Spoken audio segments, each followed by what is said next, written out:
Hello and welcome to Wisdom Trek. This is Guthrie Chamberlain, and I am your guide to wisdom and creating a living legacy. Thank you for joining us on our 7-day-a-week, 7 Minutes of Wisdom podcast. This is day 67 of our trek, and now that we've learned how to overcome our self-limiting beliefs during the last 2 days, we will now focus on creating results in our life.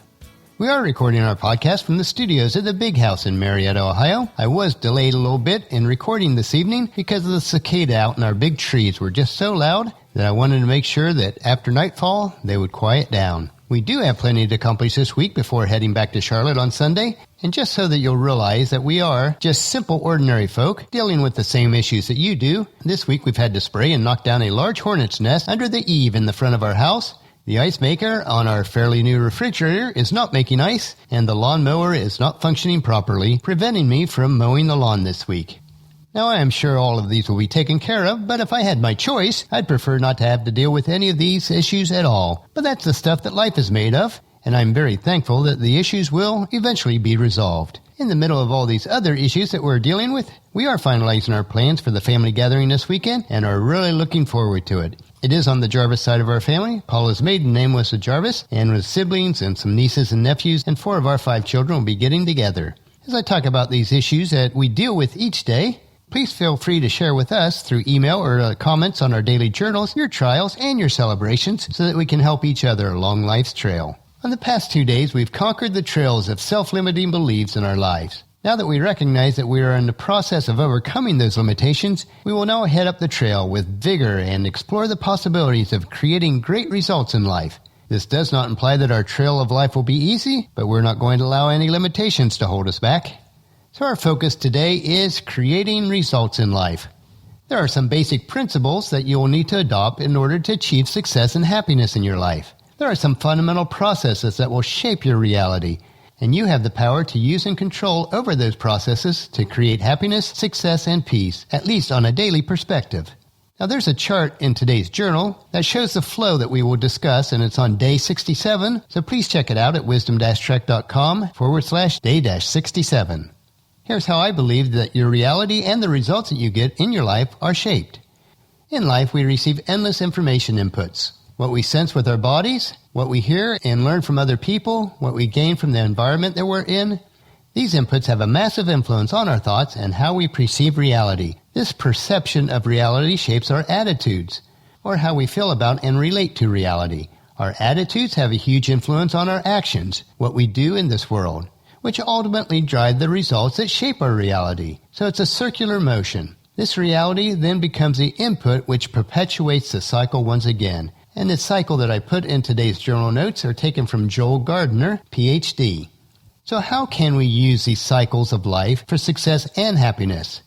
We have the power to take advantage of this cycle and use it to achieve our goals, happiness, success, and peace. Each of these elements, inputs, thoughts, attitudes, and actions can be used to our advantage. Let's look at each one of those. First, the inputs. We can choose to place information that is positive and true into our minds. It should be positive and provide motivation to act in a proactive manner. It should be true and based on what is real and useful. Some tips will include things that we should do and shouldn't do. First, we do need to read motivational and empowering books from authors such as Earl Nightingale, Zig Ziglar, Jim Rohn, and many others. We do need to read sacred literature such as the Bible. We do need to surround ourselves with positive people who have similar goals and ambitions in life. And we do need to listen to music and spoken words that are positive and uplifting. But we don't need to spend time with people who are negative or complain excessively, and we don't need to watch mindless television or waste time excessively on the internet on non-productive means. Second is our thoughts. While our thoughts are heavily influenced by our inputs, we can still choose what we think about. We are constantly talking to ourselves in our minds. Our minds are always thinking, and we can choose what we think about and how we think about it. Tips for creating empowering thoughts include: do choose the thoughts and beliefs that empower you. Do choose the thoughts that bring success and happiness to you and others.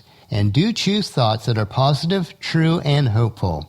But don't dwell on negative things. Don't ignore the negative things, but live proactively to overcome them. Don't focus your thoughts on things that you cannot control, and don't focus your thoughts on things that will bring negative results. The third item is our attitudes. Although attitudes are heavily influenced by our thoughts, we have the capacity to consciously choose a positive, self-sustaining attitude.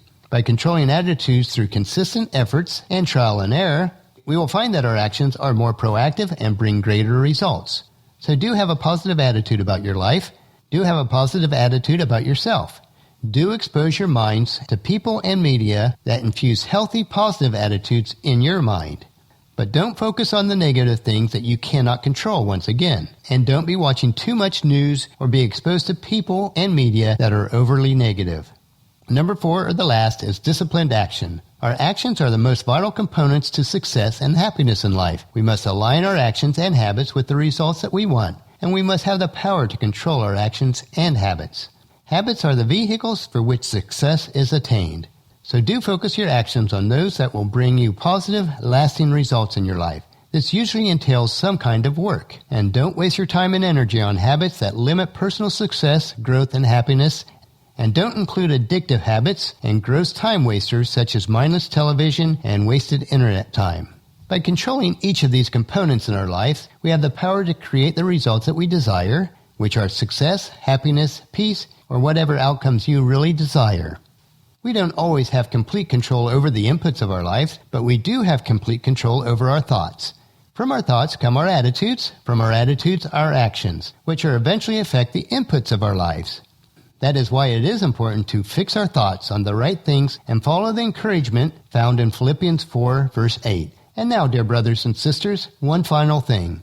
Fix your thoughts on what is true and honorable and right and pure and lovely and admirable. Think about things that are excellent and worthy of praise. The cycle or view that we went over today isn't absolute from outside influences. Input from our environment and people we're around will affect our thoughts, attitudes, and actions in a significant way.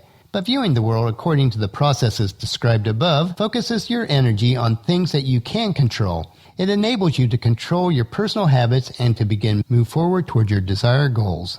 I do welcome any input or feedback that you desire to share on this subject. You can email me at guthrie@venturecg.com or post a comment on today's journal on wisdom-trek.com. Well, that'll finish our podcast for today. If you've missed any of our previous podcasts, please check out Wisdom Trek at iTunes, Stitcher, SoundCloud, or at wisdom-trek.com. And tomorrow we will look at the essentials of a good life. So please join us tomorrow for another day of Wisdom Trek, creating a legacy. And if you enjoy these daily doses of wisdom, these nuggets we consume, I encourage each of you to take the time to invest in yourselves in these 3 ways. Invest with your time in improving Wisdom Trek by leaving your name, email address, and a comment on our website so that we can provide you with wisdom and insights that best fit your needs.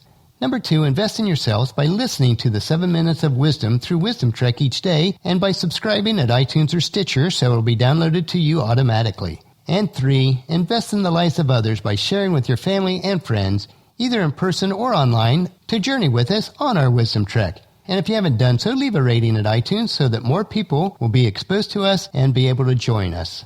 Our journal for today's podcast can be found at wisdom-trek.com, where you'll find pictures, tweetable quotes, wisdom nuggets, and free resources. Thank you for allowing me to be your guide, mentor, and most importantly, your friend, as I serve you through the Wisdom Trek podcast and journal each day.